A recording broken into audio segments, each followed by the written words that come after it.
You're watching Mirror 7 News. Stay informed, stay ahead for more news. It was a real grind in Tokyo as Australia just managed to hold off a brave Japanese side in a rain-drenched rugby test that had everything: drama, grit, and no shortage of heart. In the end, the Wallabies walked away with a 19-15 victory, but Japan made them earn every inch of it. From the first whistle, it was clear that conditions were going to play a big part. The rain never really let up, turning the ball into a bar of soap and making handling a nightmare. Australia, despite fielding a much-changed lineup, started the stronger side. Their pack dominated early, pushing Japan back in the scrums and making solid ground with every carry. Jake Gordon, at scrum half, set the tempo beautifully, and Hunter Paisami was at his powerful best through midfield. Nick Champion de Crespigny opened the scoring for the Wallabies after a series of relentless drives near the line. It was the kind of try that summed up the first half. Ugly, physical, but effective.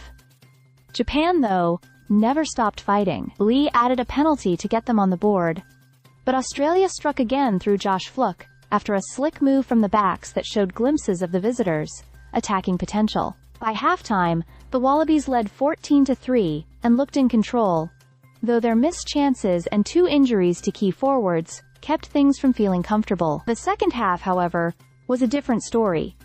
Japan adjusted to the wet conditions much better. Their scrum began to hold firm, and players like Fujiwara and Gunter started to shine. Takeuchi crashed over for a well-worked try to bring Japan back into the contest, and not long after, Gunter powered through again to narrow the gap to just 4 points. The home crowd could feel the upset brewing. Australia, to their credit, didn't panic. They slowed the tempo, tightened up their play, and relied on experience to close it out. Every meter gained in those final minutes was hard-fought. Japan threw everything they had at them: line breaks, grubber kicks, brave offloads, but the Wallabies' defense held firm. When the final whistle blew, the relief was clear on Australian faces.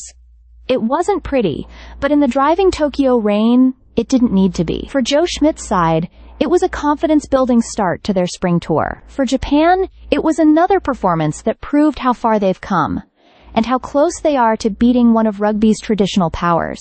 Both teams left the field soaked but proud, knowing they had battled through one of those classic test matches that's as much about heart as it is about skill. Stay subscribed for more videos.